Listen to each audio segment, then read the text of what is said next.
How's it going, fellow traders? It's Magic Trader here, and this is the CFTC report for the data submitted on April 2nd, 2019. And here's a snapshot of the positions held by the institutions as of that date. All right, now let's take a look at gold. Now, we know that contracts were expiring back here on March 26th, and we saw the data for gold go up from 204 to 214,000. And then we looked at short positions and we saw that there was a dramatic decline from 115,000 to 94. Now, as I had mentioned in the Arusha report, which was submitted to members, I said that this was likely caused by the contracts expiring and them not being able to open up the remaining contracts that they wanted.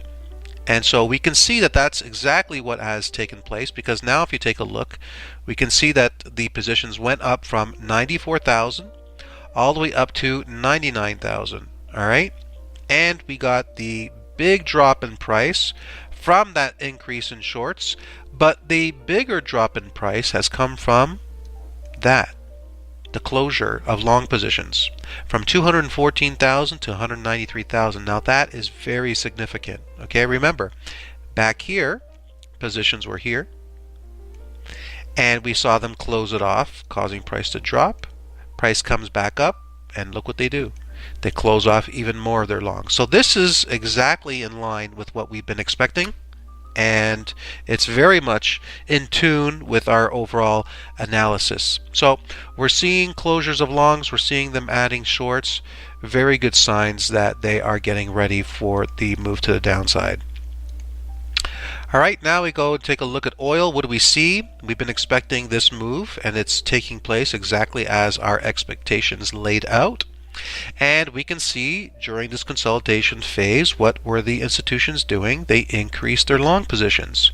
Once again, they've been doing it for quite some time, and we've been mentioning this in our analysis and in the Arusha report that they were going to add to their long positions in an attempt to push price all the way up here, and this is exactly what they're doing.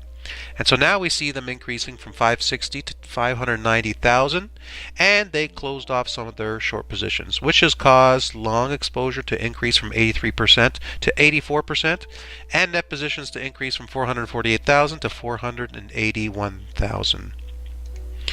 Now we take a look at the dollar. What do we see with the dollar? So, as price rallied up from the tested weekly area of demand, they increased their longs from 36,000 to 44,000, and they also increased shorts from 11 to 15. So this increase in longs and shorts actually causes long exposure to drop from 76 to 74%. But take a look. Net positions go up from positive 25,000 to positive 28,000. So they're now accumulating a larger long position during this phase here. So expecting it to break out to the upside, and we're waiting for that move to take place. Now we take a look at the Aussie. What do we see with the Aussie? Once again, we see them increasing short positions. This is exactly what we've been talking about for quite some time. As price is consolidating here at the descending weekly trend line, they are accumulating a larger short position. So we see that they dropped here 1 point because of the increase in longs, but at the end of the day, they have more short positions geared to the short side. They have more positions geared to the short side than they do to the long side. Now we go over to the US CAD. US CAD, we see a big increase in longs, which is exactly what we've been waiting for. And we see a slight increase in shorts, but bottom line is the exposure remains the same in terms of percentage-wise. But when you take a look at net positions, they've increased from positive 39,000 to positive 44,000. So sentiment remains bullish, and we are expecting more of a move to the upside in the coming weeks. US Swiss franc, we see a slight increase in longs, a bigger increase in shorts, which causes long exposure to drop 3 points and net positions to slightly decline as well. That came as price was consolidating here after the drop. So this is not out of the ordinary. Bottom line is it's still bullish, and we're expecting more of a push to the upside from price. Now we look at the euro. And I've laid out how during this phase here we've seen them accumulate a bigger short position. Now take a look at this. This past week's data shows that they've increased longs from 139,000 to 144,000, but here is the whopper.